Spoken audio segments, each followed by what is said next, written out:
Oh, hey. When you're saying like the PlayStation 2 like building, like what is involved? What does that mean exactly? Like what's involved in that structure? Like what's an art asset like typically look like at the end Well, have you guys ever played Tony Hawk before? the original one? Yeah, any one of those. PlayStation 2, hopefully. Yeah. Well, I'm going to tell you right now, that entire level was 50,000 polys, or 50,000 triangles. So our budget was, God, yeah, our budget was 50, so we, made the entire levels, you know, 50,000 triangles. We had to really, really be efficient on the vert count, because if it went anything above 100K, you'll see a frame rate hit and it will not run at 60. So we had to really be diligent on keeping check of the poly count. So, I mean, for mobile, I use a lot of instancing and batching. So, in a way, it's a little bit better than PlayStation 2, because we didn't really utilize too much of any of that back then. The engine did not support that. It really was supported on, PlayStation 3 and PlayStation, or Xbox 360. Then started introducing more of the PC way of putting the games together. But for mobile, it was just perfect. It was perfect to use all the old techniques and put it right onto mobile. Yeah. Each character was about, I'd say about 3,000 polys, and the star characters are about 5,000 triangles. Yeah. So, yeah, I mean, that's just production, you know. But just going out there, just deciding to graduate, get a job. It was hard, I mean, for me, it was pretty darn hard. So if you have contacts and stuff like that, that's great. But the thing is that you have to do good here. You have to do the best that you can possibly do, and anything that you touch, you have to do it with vengeance, because there's so many people out there that can do it better than you, and there's so many people out there that can't do it at all. So basically, what percentages are you guys? Are you guys that hungry to go out there and say, hey, this is my job? And it all starts here. So Kind of as a follow up to that, what are some of the things that you've run into that have separated like the good artists from the bad lazy. artists? Like I hire people, and I look at their work ethics, and it's lazy. Like, they look at it, something, and they just want to get a paycheck, and there's no love in it. Like, when I see the person work, there's no love. They just want a paycheck. That's all, which is okay. It's fine. Everyone needs to get paid, but you should do the things that you love doing, because it's going to make the whole team suffer. So, wait, did I just cut you off? Sorry. no, Is no, that it? yeah. I was He's- just wondering if there's like if there's anything particular, like obviously the work ethic, and if there's like like deadlines or anything, because I know like from a programmer's perspective, like that's one of the things that we run into is we're not usually good at it at communicating the deadlines. So I was wondering like if you'd run into those experiences, like how do you make that work from that Well, end? you have to be really truthful, okay? Please be logical. Don't use fantasy. Use logical timeline, and really, really look at your abilities. Do not blow it up, Just see what you can do, and be truly honest to yourself. It's okay to have weaknesses, because if you recognize your weaknesses, you know how to strengthen it. So if the deadline looks too crazy, you just, straight up just stare at the producer's face, no offense, and say, this is crazy. There is no way I can possibly hit this, but I would try. But just keep in mind that this is an impossible task, right? That is your safety net. The person already knows that this person's not going to hit this, but they're going to adjust it. But for some reason, people hit that deadline, right? And then the cushion will slowly disappear, right? And then you get moved on to another, task. And that will really help out, because when you do it quickly and do it really well, you have iteration time to make it better. You can go back and check it one more time. So, um, so hopefully that answered your question. Oh, hey. How hard is the transition at this point from like working with mobile stuff versus like coming over to like a AAA game specifically for an artist? Like, if you learn a lot of stuff on mobile, how easy will it be to take that knowledge and then apply that to learning? Well, it depends on how your pipeline is. We work with a company where, man, it's so crazy. I think they go, yeah, it takes about 3 months to make a mobile game. I'm like, oh, okay, cool. What kind of art do you need? And the way they want the art was console. I said, this is console level of making a game. This is not going to take 3 months. You're taking high-res models, you're baking it down to, I'm like, no, 3 months is crazy. It will take a year and a half.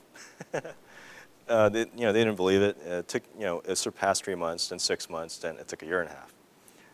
But yeah, you really need to have a really good plan first before executing. I think if you're, what type of artist are you? Probably, well, I haven't specialized yet, but it'll probably be somewhere in like 2D, like painting and stuff like that.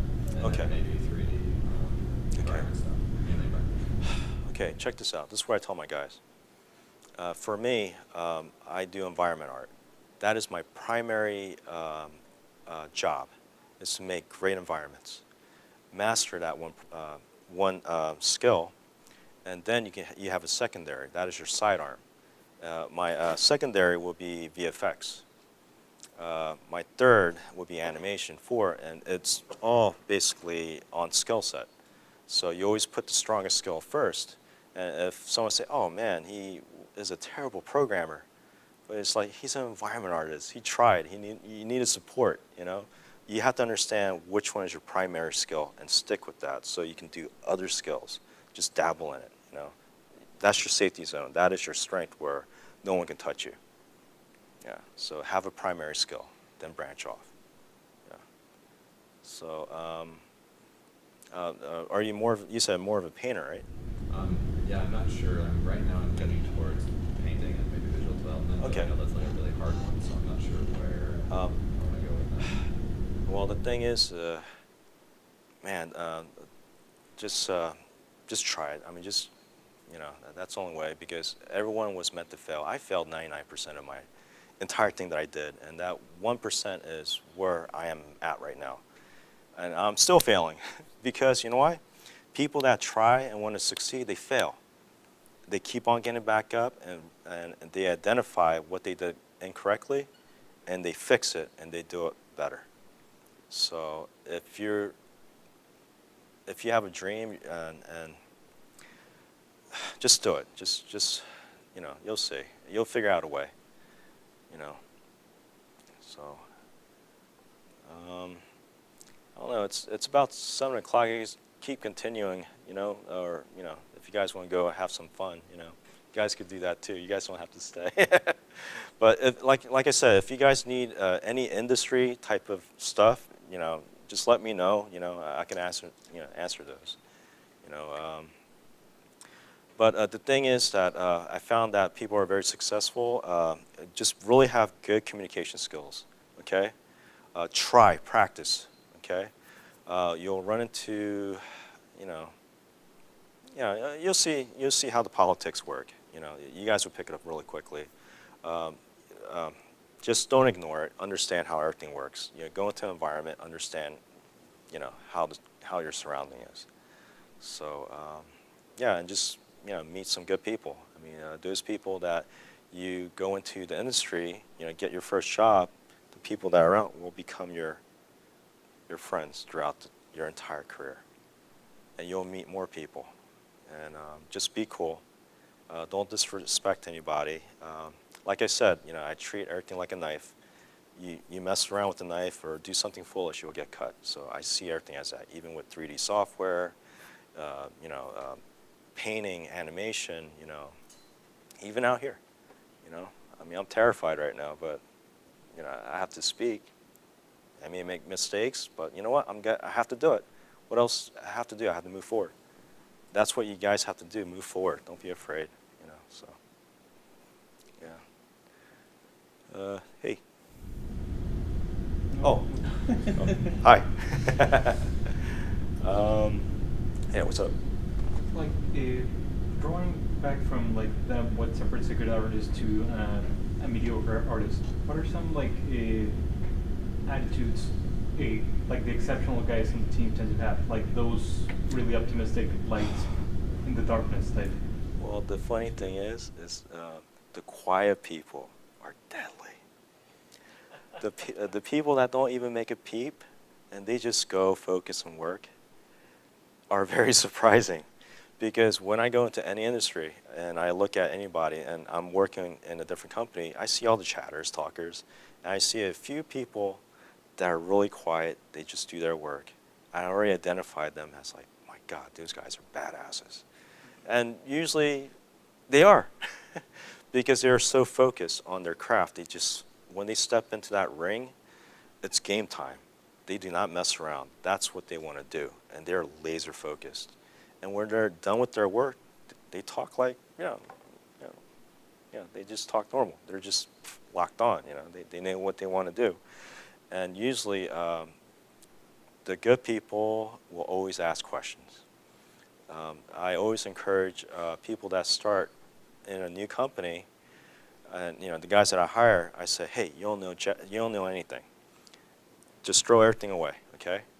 Go around, ask questions. After 3 months go by, memorize the environment, memorize the pipeline, the workflow, understand everybody, then put in your influence, And it's usually pretty successful for those guys. So, in order to be good, just keep painting, be inspired by things that you really love doing, There's certain art style that you guys probably like. But the funny thing is that someone may say that is the most dumbest art style ever. But the thing is, like, you like it, and you're really passionate about it. So everyone's going to have their opinion.